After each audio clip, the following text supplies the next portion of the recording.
कोल्हापुर के छत्रपति शाहू महाराज टर्मिनस के पास आधी रात का सन्नाटा पसरा था।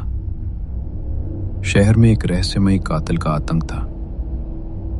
पुलिस स्टेशन के इंस्पेक्टर को एक और बेघर का शव मिला था, जिसका सिर सीमेंट के भारी पत्थर से कुचला गया था।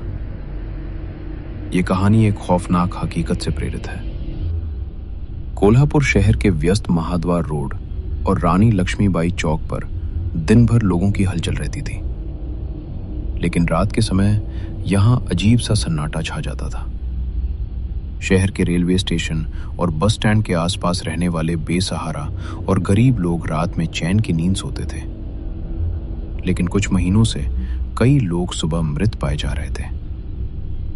ये कोई साधारण हत्यारा नहीं था। पुलिस के लिए सबसे बड़ी पहेली कातिल का तरीका था। हर हत्या आधी रात को होती और सभी पीड़ितों के सिर एक ही तरीके से कुचले जाते थे। स्थानीय लोग दहशत में थे और शाम ढलने के बाद घरों से निकलने में डरते थे। जांच का जाल और खौफनाक सच। कोल्हापुर पुलिस ने मामले को सुलझाने के लिए विशेष टीमें बनाई। वे लगातार सीसीटीवी फुटेज खंगाल रहे थे।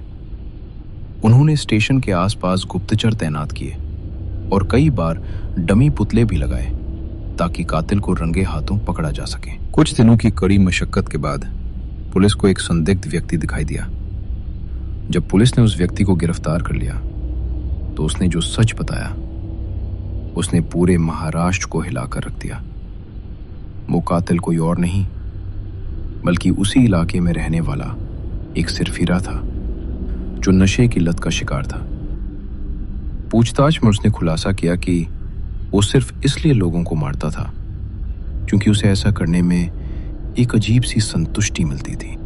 कोल्हापुर की सरजमीन पर इससे पहले भी भारत के सबसे खौफनाक सीरियल मर्डर का पर्दाफाश हुआ था।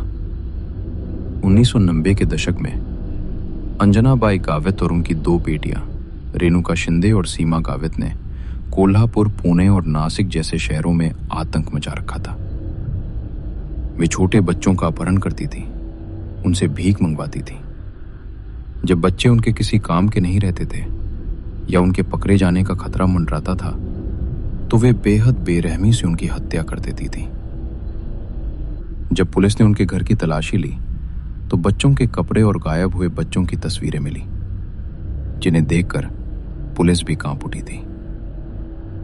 कोल्हापुर की इन डरावनी कहानियों ने शहर के इतिहास पर एक गहरा और काला दाग छोड़ दिया।